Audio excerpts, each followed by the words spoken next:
Hello friends, welcome back to my channel. तो आज के इस वीडियो में आप देखने वाले हैं कुछ ऐसे इंपॉर्टेंट क्वेश्चन को जो कि पिछले साल का जो एग्ज़ाम हो रखा था हमारा 28 फरवरी 2024 को। और ये पेपर जो था वो किसका है, तो कल्याण सिंह यूनिवर्सिटी के द्वारा जो कैंसर हॉस्पिटल है, यूनिवर्सिटी नहीं, कल्याण सिंह जो कैंसर हॉस्पिटल है उनके तरफ से ये वैकेंसी आ रखी थी।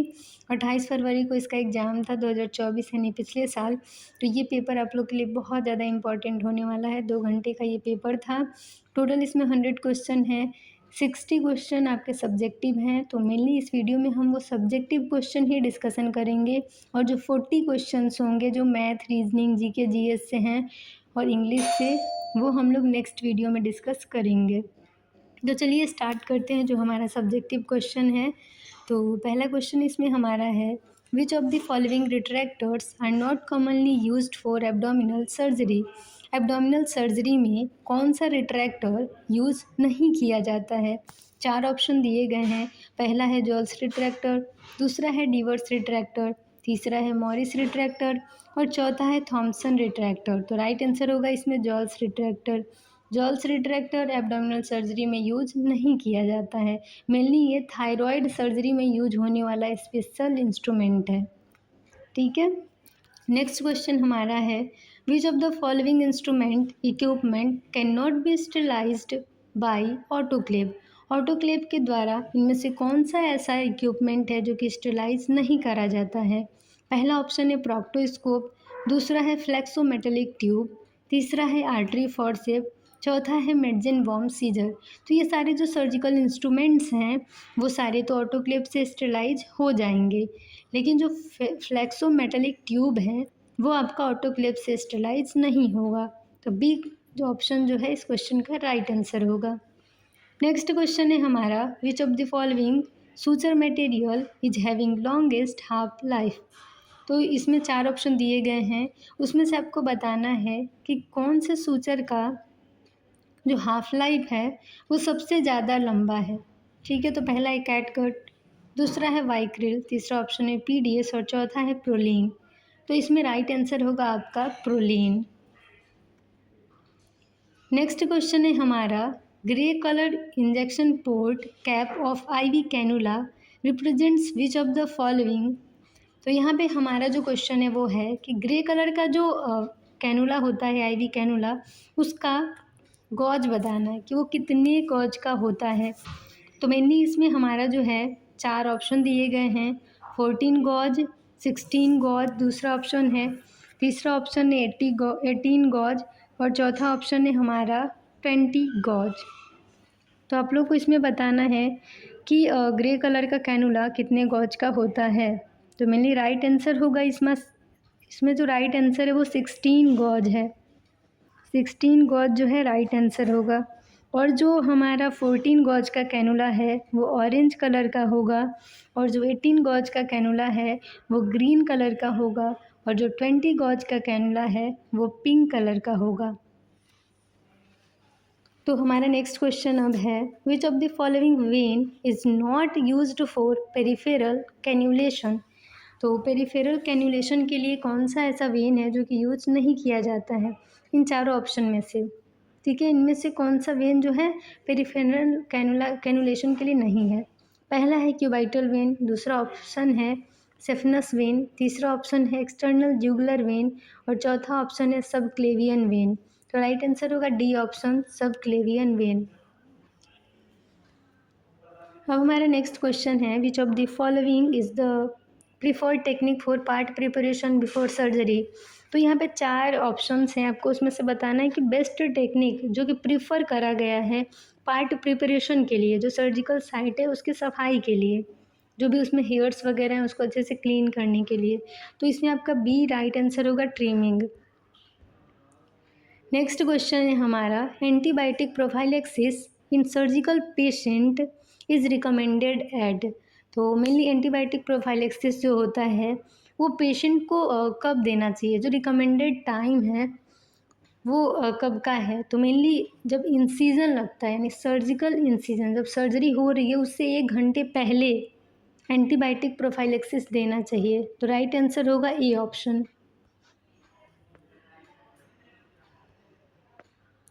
नेक्स्ट क्वेश्चन है हमारा, surgical specimen for frozen section examination should be sent in with solution.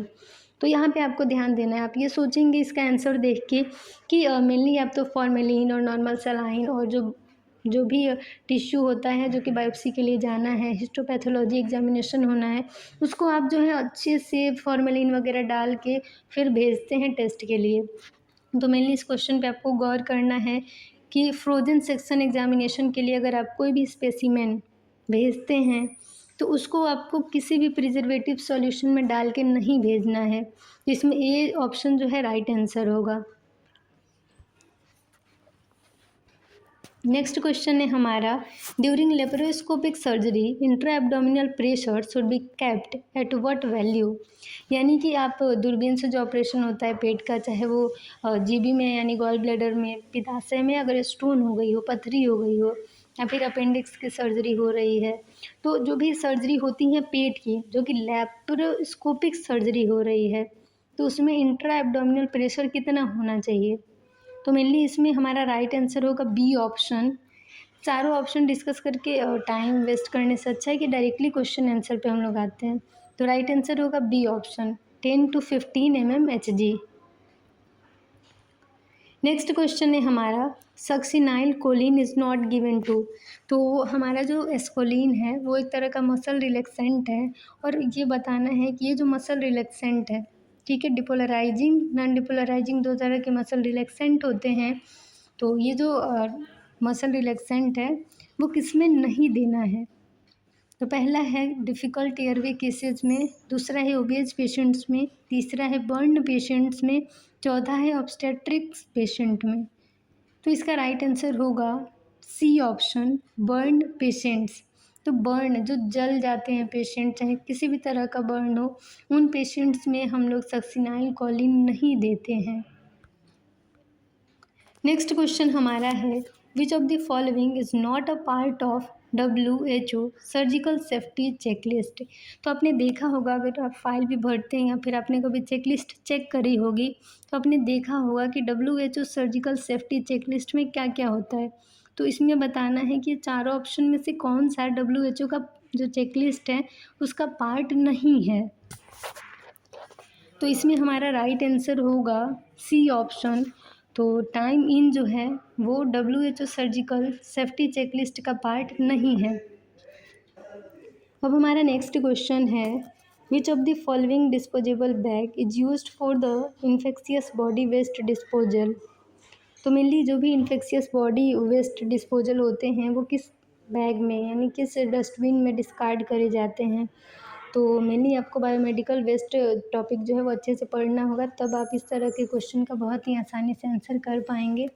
तो इसमें हमारा जो राइट आंसर होगा वो होगा C option, yellow disposable bag. इसके बाद हमारा नेक्स्ट क्वेश्चन है, which of the following solution is used for fumigation of operation theatres. तो मेनली आपने देखा होगा कि जो OT रूम है उसको भी स्टेलाइज करा जाता है, क्योंकि वहाँ पे स्टेलाइजेशन का प्रॉपर ध्यान होता है, सब एसेप्टिक प्रोसीडर्स होते हैं, तो उसमें आपका जो है फ्यूमिगेशन का ध्यान देना होगा। तो फ्यूमिगेशन जो है वो किस सॉल्यूशन से करा जाता है। तो मेनली फ्यूमिगेशन के लिए फॉर्मल्डिहाइड सॉल्यूशन यूज होता है, उसमें आपका 40% फॉर्मल्डिहाइड होगा, ठीक है, 40% फॉर्मल्डिहाइड होगा। और इसका मिनिमम टाइम जो है कितने टाइम तक फ्यूमिगेशन करना होता है, तो कम से कम 6 घंटे। नेक्स्ट हमारा क्वेश्चन है, abdominoperineal resection APR is performed in which position. तो जहाँ पर भी पेरिनियल अगर सर्जरी आती है तो उसमें आपका जो है कोई गायनी हो, ऑब्स्टेट्रिक हो, या फिर आपका रेक्टल सर्जरी हो रही हो, हीमोरॉइड की सर्जरी, तो उसमें आपका एक ही पोजीशन बेस्ट है, वो है लिथोटमी। लिथोटमी जो है पोजीशन वो बेस्ट होता है। तो एब्डोमिनोपेरिनियल डिसेक्शन जब है APR जो है वो आपका लिथोटमी पोजीशन में ही होगा। तो राइट आंसर होगा सी ऑप्शन। नेक्स्ट क्वेश्चन हमारा है, सिम्स स्पेक्यूलम यूज्ड फॉर। तो सिम्स स्पेक्यूलम जो इंस्ट्रूमेंट है वो मेनली किसके एग्जामिनेशन में यूज होता है। तो राइट आंसर होगा सी ऑप्शन, वेजाइनल एग्जामिनेशन के लिए सिम्स स्पेक्यूलम का यूज किया जाता है। अब हमारा नेक्स्ट क्वेश्चन है most common technique of breast lump biopsy is. आप देखते हैं कभी कभी ब्रेस्ट में गांठ बन जाती हैं, ठीक है, सॉफ्ट टिश्यू मास जो है वहाँ बन जाता है, तो सॉफ्ट टिश्यू ट्यूमर कह सकते हैं। वो जो लंप बन जाता है उसकी बायोप्सी करी जाती है, तो उसके लिए सबसे कॉमन टेक्निक कौन सी है, तो वो है कोर बायोप्सी। सी जो है राइट आंसर होगा इस क्वेश्चन का। नेक्स्ट क्वेश्चन हमारा है ideally a major surgery should be performed when INR as. तो आप देखते हैं कोई भी सर्जरी होती है तो उससे पहले आप देखते होंगे कि वायरल मार्कर्स, CBC, PTINR, ये सारे टेस्ट कराए जाते हैं। तो PTINR जो है वो कितना नॉर्मली होना चाहिए आपकी बॉडी में सर्जरी परफॉर्म होने से पहले। तो इसमें हमारा जो तो इसमें जो हमारा PTINR का नॉर्मल वैल्यू होगा किसी भी बड़ी सर्जरी के लिए, वो हमारा बी ऑप्शन होगा, इन बिटवीन 1 to 1.5, 1 से 1.5 होना चाहिए आपका। तो नेक्स्ट क्वेश्चन हमारा है Ringer lactate is contraindicated in patients with, यानी कि जो RL है वो किन पेशेंट्स में कॉन्ट्राइंडिकेटेड है। कॉन्ट्राइंडिकेटेड का मतलब कि किस में आपको रिंगल लेक्टेट जो है फ्लूइड वो नहीं देना है। तो मेनली आपका जो है राइट आंसर होगा C option, head injury patients में।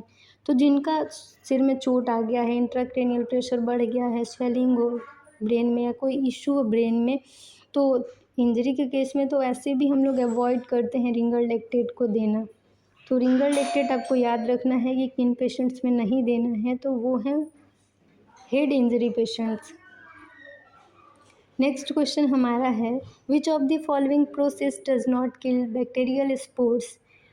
तो इसमें ऑप्शन हमारे दिए गए हैं और उसमें से बताना है कि कौन सा ऐसा तरीका है, कौन सा ऐसा प्रोसेस है जिसमें बैक्टीरियल स्पोर्स किल नहीं होते हैं।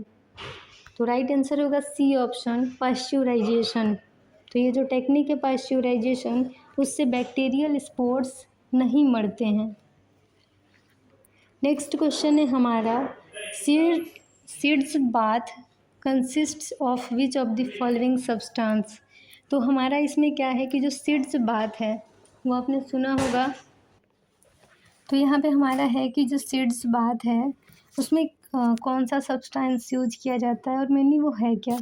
तो मेनली आपका यहाँ पे 4 ऑप्शन दिए गए हैं, लेकिन राइट आंसर होगा हमारा उसमें सी ऑप्शन, कि आपको इसमें क्या किया जाता है। मेनली सीड्स बाथ में अगर हम बेसिक बताएं तो एक ऐसी बकेट ले सकते हैं, टब ले सकते हैं, जिसमें आपको पानी ले लेना है, गर्म पानी। तो उस पानी में आपको बीटाडिन सॉल्यूशन डाल देना है और फिर उससे स्टीम दिया जाता है। अगर पाइल्स हो गया है, बवासीर हो गया है या फिर बहुत स्वेलिंग है, तो इस कंडीशन में जो है हेमोरॉइड के केसेस में मेनली हम लोग कहते हैं सीड्स बाथ करने के लिए। तो आप यहाँ पे राइट आंसर आप कह सकते हैं कि सी ऑप्शन होगा, seeds sits in basin containing warm antiseptic lotion. ठीक है, तो राइट आंसर सी ऑप्शन होगा। तो 15 से 20 मिनट मेनली ये सिट्स बात करना होता है। टाइम भी आप जान लीजिए कि अगर अच्छे से आपका अगर मान के चलिए इन्फेक्शन भी कभी हो जाए या फिर जो बवासीर है, जो पाइल्स हो गया है, तो उस कंडीशन में आपका जो है सिट्स बाथ आप कर सकते हैं। जैसे गर्म पानी लेके बेटाडीन उसमें डाल दिए, फिर उसका जो है 15 मिनट 2 टाइम 3 टाइम जब आपका बन पाए आप उससे स्टीम दीजिए। तो इस तरीके से वीडियो को यहीं पे एंड करते हैं, मिलते हैं नेक्स्ट वीडियो में। तो मेनली हमारे पास बहुत सारे इंपॉर्टेंट क्वेश्चंस हैं, तो एक एक करके आपको सारी वीडियोस मिलेंगी। तो वीडियो बहुत ज़्यादा लंबी ना हो इसीलिए मैंने इतनी पे इसको स्टॉप करा है। तो thank you for watching my video, मिलते हैं नेक्स्ट वीडियो में। चैनल पर नए हैं तो चैनल को अभी सब्सक्राइब कर लीजिए। अब ट्राई करूँगी डेली आप लोग को एक एक वीडियो प्रोवाइड कर दूँ। तो बाय, टेक केयर।